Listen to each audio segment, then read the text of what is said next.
जय श्री कृष्ण। ओम नमो भगवते वासुदेवाय नमः।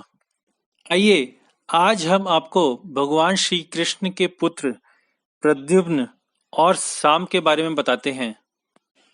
प्रद्युम्न कामदेव के अवतार थे और परमेश्वर श्री कृष्ण तथा द्वारिका की महारानी लक्ष्मी देवी श्रीमती रुक्मणी के पुत्र के रूप में प्रकट हुए। वह उन प्रधान सेनापतियों में से एक थे जिन्होंने शाल्व से युद्ध किया था और युद्ध भूमि में उनसे लड़ते लड़ते वह मूर्छित हो गए थे।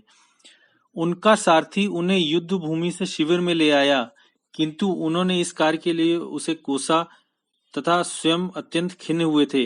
किंतु इन्होंने पुनः शाल्व से युद्ध किया और विजयी हुए। वह भगवान श्री कृष्ण के 4 पूर्णांशों में से तीसरे थे।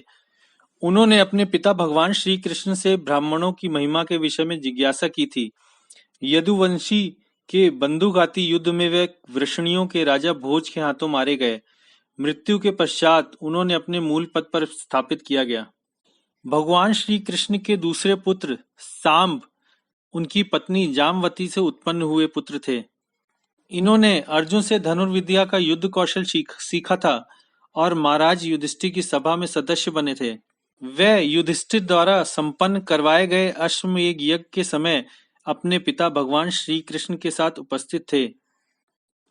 इनके भाइयों ने इन्हें गर्भवती स्त्री के रूप में कुछ ऋषियों के समक्ष प्रस्तुत किया था और इन्होंने हंसी हंसी में उनसे पूछा था कि मेरे गर्भ से क्या उत्पन्न होगा। इस पर ऋषियों ने उत्तर दिया कि तुम्हारे गर्भ से लौह पिंड मूसल उत्पन्न होगा, जिससे यदुकुल में बंधुघाती युद्ध होगा। दूसरे ही दिन प्रातःकाल सांब के गर्भ से एक लौह पिंड उत्पन्न हुआ, जिसे उग्रसेन को उचित कार्यवाही के लिए सौंप दिया गया।